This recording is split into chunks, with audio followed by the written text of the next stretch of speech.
हरे कृष्ण। आपको बताते हैं इस बार भाद्रपद मास के शुक्ल पक्ष की एकादशी का व्रत किस दिन रखा जाएगा, हरिवासर का समय कब समाप्त होगा, वामन द्वादशी कब है, तुलसी जी में जल कब चढ़ाना चाहिए, पत्ते कब तोड़ने चाहिए, व्रत कब और कैसे खोलना चाहिए। इस बार एकादशी तिथि 3 सितंबर बुधवार को सुबह 3:54 से प्रारंभ हो रही है, जिसका समापन 4 सितंबर गुरुवार को सुबह 4:21 पर होगा। इसके बाद से द्वादशी तिथि प्रारंभ हो जाएगी और भाद्रपद शुक्ल पक्ष की द्वादशी को वामन द्वादशी कहते हैं और ये महाद्वादशी होती है। इस बार एकादशी का व्रत 3 सितंबर बुधवार को रहेगा। सभी गृहस्थजन इस दिन उपवास रख सकते हैं।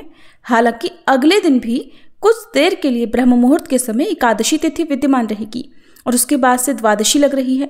जब भी ऐसा संयोग पड़ता है तो सभी वैष्णवजन या इस्कॉन मंदिर में अगले दिन भी एकादशी नियमों का पालन किया जाता है और बहुत से भक्त अगले दिन भी व्रत रखते हैं।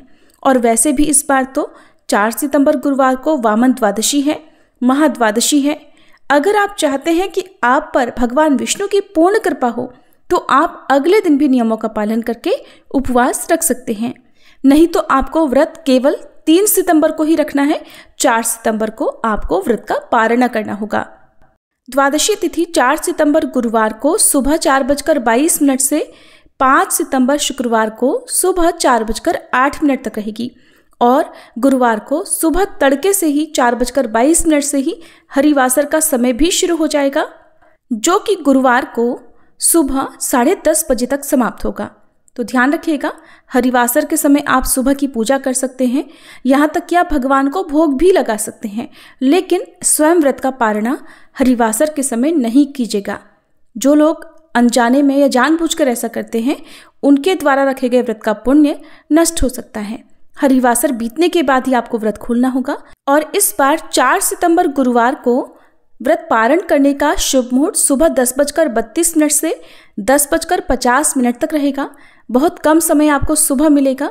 यदि आप किसी कारण से इस समय व्रत नहीं खोल पाते हैं तो फिर दोपहर 1:36 से 4:07 के बीच में भी आप व्रत खोल सकते हैं।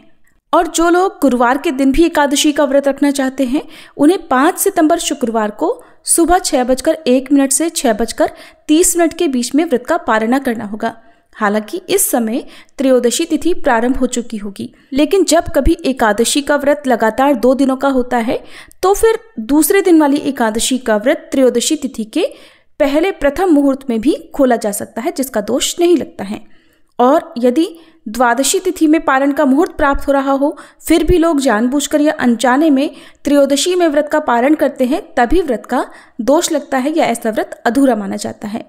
तो इस बार दशमी तिथि के नियमों का पालन आपको मंगलवार को करना होगा और मंगलवार के दिन तुलसी जी में जल अर्पित करके तुलसी जी के पत्ते भी तोड़कर रख लीजिएगा, क्योंकि आपको भगवान के भोग में तुलसी के पत्ते रखने होंगे।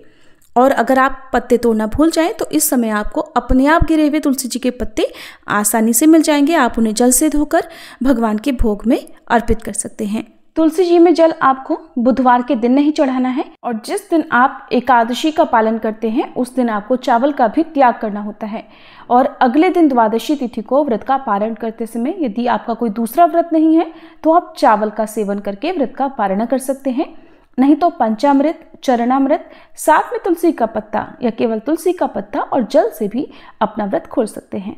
अगर आप किसी खास काम में सफलता प्राप्त करना चाहते हो तो आप एकादशी व्रत के दिन कोई भी पीला वस्त्र, कोरा पीला वस्त्र तुलसी जी को स्पर्श कराकर किसी निर्धन व्यक्ति को दान में दे दें। एकादशी के दिन शाम के समय तुलसी जी के समक्ष घी का दीप जलाएं। तुलसी माता की पूजा और परिक्रमा करने से भगवान की कृपा प्राप्त होती है। और द्वादशी तिथि को आप अपनी सामर्थ्य के अनुसार कुछ न कुछ दान दक्षिणा देकर उसके बाद व्रत का पारण करें। यदि आप व्रत पारण मुहूर्त के समय घर से बाहर हैं तो व्रत पारण संबंधी सामग्री अपने साथ लेकर जाएं और भगवान को मानसिक भोग लगाकर फिर शुभ मुहूर्त के अंदर अपने व्रत का पारणा कर सकते हैं। ये थी आज की वीडियो। उम्मीद है आपको पसंद आई होगी।